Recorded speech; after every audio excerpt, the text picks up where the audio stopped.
it's Snug Harbor Storyteller back to read you another book. Now, this book isn't going to be as funny as the last book. The last book is such a funny book. This book is interesting though, and I decided to read it today because it's snowing hard at my house, and I've heard that across the country it's really snowing hard, especially back east where this book took place.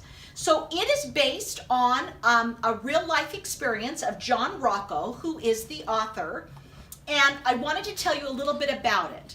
In February, exactly February 6th of 1978, New England experienced one of its biggest blizzards of all time.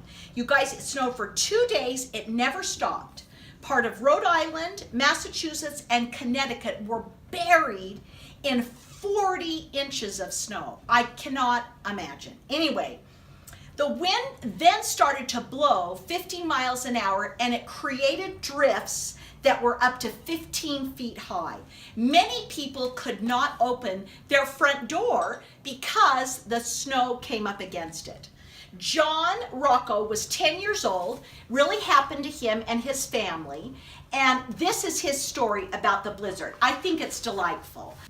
One day, when I was a young boy, nearly 4 feet of snow fell from the sky.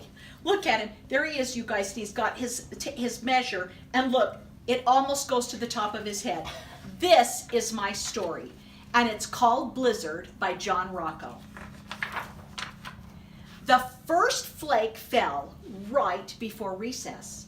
It was followed by many, many more. Notice in the windows it tells us what day it is, you guys. So this is Monday. The wind whipped up and they had to close the school early. By the time my sister and I got home, the snow was already over our boots. The snow continued on through the night, and I thought it would never stop. Oh my gosh, look at the stop sign. That is crazy. On Tuesday, we got up the next morning, and the snowdrifts were so high we couldn't open our front door. So we went out the window instead. I love that. I think that'd be so fun for kids to go out the front window. It is hard to turn these pages. They're new, and so it's hard to turn. We laughed as we sank deep into the frozen powder, but walking was hard. It was like trying to move through white quicksand. Every few steps you had to stop and rest. It was even too deep for our sled. We need sled dogs, said my sister. Welcome back, explorers, my mom said when we went back inside. We were cold, wet, and tired. We made a camp by the wood stove, and our feet tingled as we sipped hot cocoa made with milk. Wednesday. On the third day, Dad decided to shovel the driveway so that he could get the car out when the snowplows came. Now remember, it started on Monday and snowplows still haven't come. We dug tunnels and secret rooms under the snow. My sister said an igloo can keep you warm in sub-zero temperatures.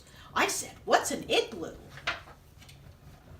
By day 4, Thursday, the plows had still not come. We wondered if we would ever see grass again. Inside, things were getting a little tense. As our food started to run out, I knew we couldn't survive much longer on cocoa made with water. We need to get to the store, said my mother. But my dad said the roads aren't plowed. We certainly can't walk through this. On Friday, day 5, I realized it was up to me to take action. I was the only one who had read and memorized the survival guide. I was the only one who knew what equipment was required. He got out his tennis rackets and tied them to his feet. I was the only one light enough to walk on top of the snow. On day 6, we made a list. Milk, bread, eggs, candy bars. I prepared the sled. And then I set off. My usual landmarks were covered by snowdrift, but I managed to check in with all the neighbors on my long journey. What do you need? Candles. Bring me some candles. Can you get me some cat food? How about coffee? How about peanut butter? Okay, I said. And this was the journey that I took.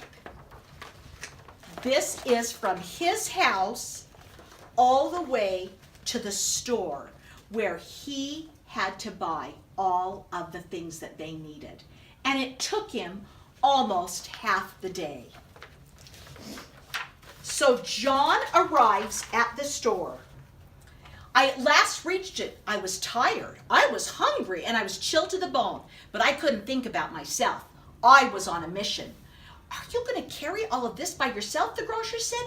Oh, yes, sir, I said. I got my sled. His wife had called my mom to tell her that I was on my way back home. On the return trip, I raced to drop off all the groceries before the sun went down. Oh, wow! Everyone was so grateful and they cheered me on. It gave me the energy I needed to make it back home. By the time I got there, it was dark. That night, we all had hot cocoa made with milk, and it had never tasted better. I said it was a perilous journey, but there was something else we still needed badly. The snow plows! Finally, on Sunday, it looked as though we would see civilization again after all. Oh, I said, guess we'll have to go back to school tomorrow. Boo, said my sister.